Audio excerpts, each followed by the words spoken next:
চন্দ্রনগর পলিসিতে আমরা আগামীকাল পোল ডে আছে।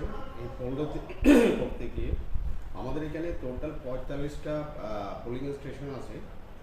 এই 45টা পোলিং স্টেশনের মধ্যে এসসিআই আছে, ক্যাটাগরির আছে 11টা এবং এসটিপি ক্যাটাগরির আছে 18 এবং নর্মাল ক্যাটাগরির মধ্যে 16টা পোলিং স্টেশন, সব মিলিয়ে 45টা পোলিং স্টেশন আছে আমাদের এখানে। আর পোলিং টিমের কথা করে আমাদের পোলিং টিম 45, কিন্তু আমাদের total polling team 45 plus reserve team আছে 5টা। টোটাল ইয়ে মিলিয়ে 50টা টিম আছে 5 জন করে। আর পুলিশের ক্ষেত্রে সাফিসিয়েন্ট পুলিশ আমাদের সিকিউরিটি আছে। আর শুনেছি সেন্ট্রাল কী বলে সিএপিএফেরও টহলদারি থাকবে।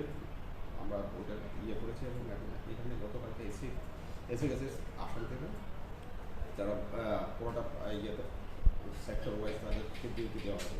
আমাদের এখানে